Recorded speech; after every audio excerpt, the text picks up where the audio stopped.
que... L'histoire lui a donné une gifle. Ah, incroyable. Oui, mais c'est parce que Ahmed Yahya, comme ses semblables, projettent sur les autres ce qu'ils sont eux en réalité. Ils sont porteurs de violence, de haine vis-à-vis des autres Algériens qu'ils ont méprisés pendant des décennies.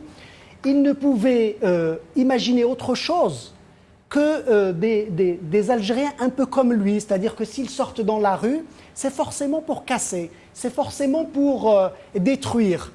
Et aujourd'hui, Yahya, il est où? Voilà, la messe est dite le concernant.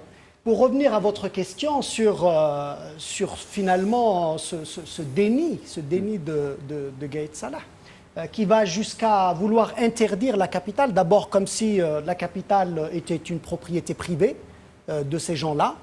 C'est une forme de dépossession aussi des Algériens de leur propre capitale. Mais finalement, aveuglé par sa bêtise, il n'a fait finalement que renforcer une farouche volonté des Algériens et des Algérois en particulier de sortir en masse et de démontrer qu'il peut toujours tenter un bras de fer avec eux, il va de nouveau le perdre. Et il a de nouveau perdu son bras de fer. Comme il perdra les suivants. Comme à chaque fois. Comme il a perdu les précédents et comme il perdra les suivants. Toutes ces provocations ont eu de très fortes réponses. D'ailleurs, nous allons regarder, je vous laisse poursuivre, mais pour qu'on me prépare cet enregistrement du ministre de la Communication, je crois, qui vient nous dire, et il jure sur Dieu, oui. Il nous dit non. Savoir pour quelles raisons tous ces gens-là sont dans un tel déni de la situation, parce que finalement, la situation ne joue pas en leur faveur. C'est du délire. C'est complètement pathologique d'être à ce niveau de déni.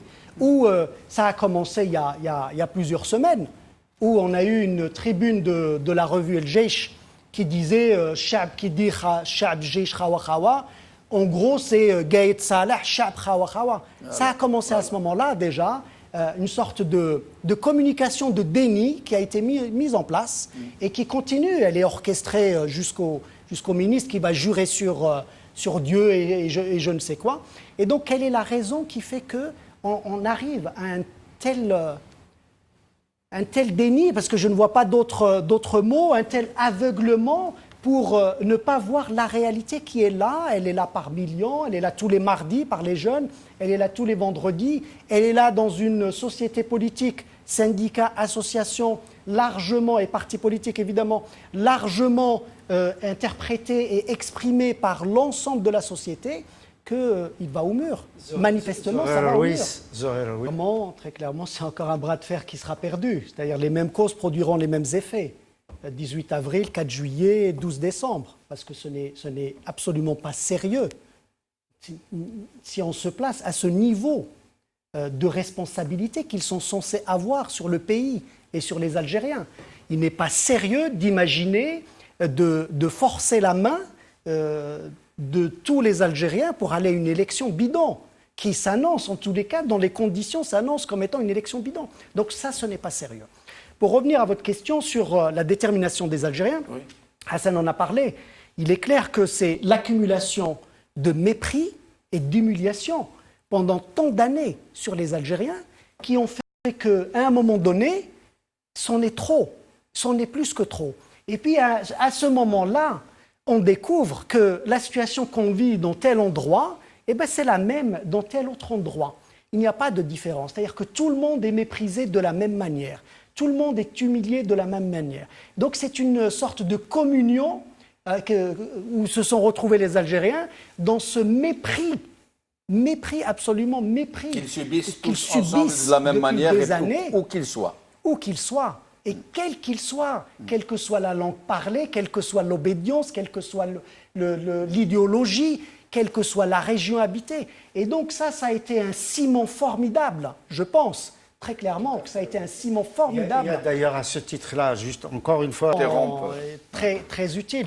Et évidemment, ça cristallise, tout ça cristallise, et ça donne cette formidable détermination. Par ailleurs, plus le régime continue dans son déni, plus il renforce ce mouvement-là. On est en train de le voir. Hein. Et on le voit chaque clairement. discours de Gaël Saleh, ça monte crescendo. Il alimente, mais les Algériens restent aussi déterminés à le faire de manière pacifique. Comment ils disent déjà Manesh Habsin c'est ça. Wallah Mana Habsin.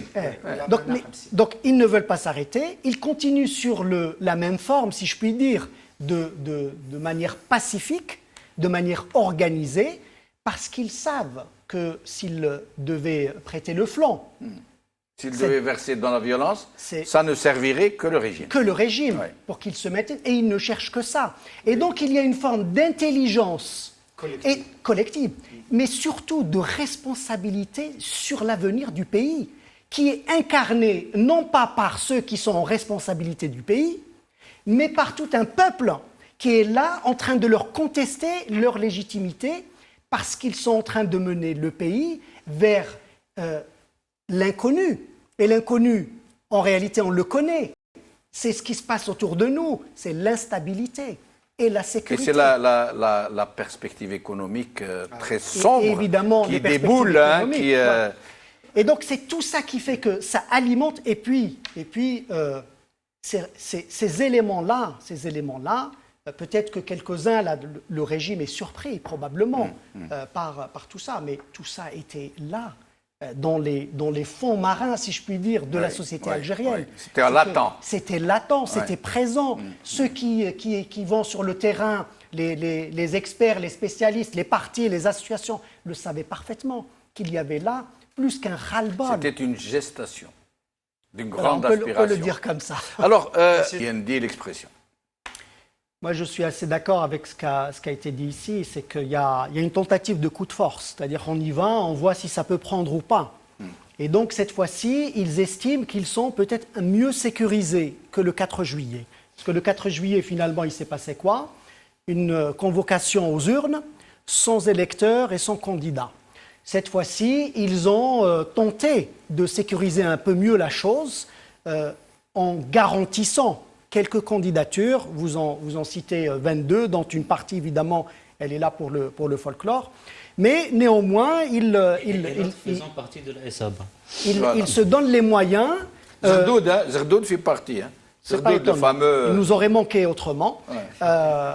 Mais donc, ils se donnent les moyens de garantir... Notamment l'autorité, soi-disant, indépendante de surveillance des élections. Qui n'a absolument évidemment, ni autorité constitutionnelle, ni autorité populaire, ni indépendance, ni rien du tout.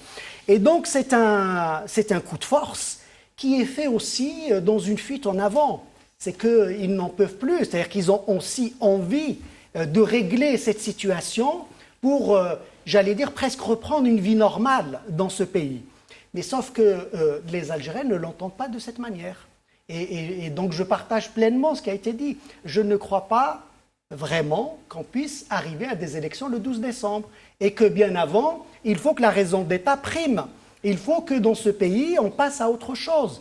On ne peut pas continuer... Moi je dirais, il faut que la raison du tout court prime. Que la raison, évidemment, c'est celle-là qui doit primer, parce qu'ils sont, je l'ai dit tout à l'heure, ils sont théoriquement en responsabilité du pays et de la sécurité des Algériens.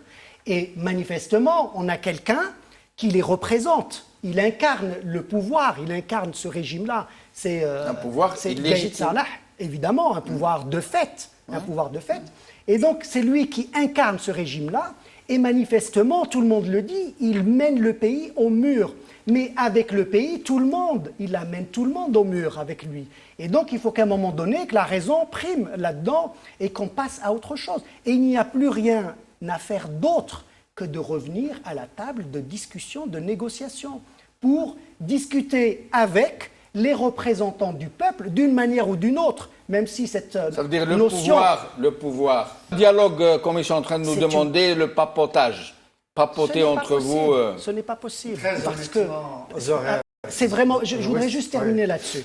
Même si sur la notion de représentant du peuple, elle est évidemment... Elle est compliquée dans une situation pareille. Mais aujourd'hui, il y a un certain nombre de personnes qui portent des initiatives, des idées. Elles sont dans toute la société et elles peuvent représenter un canal efficace pour négocier. Négocier quoi? C'est de redonner le pouvoir au peuple, c'est-à-dire revenir à des élections dignes de ce nom. Et tant qu'on n'envisage pas de revenir à la légitimité, à de vraies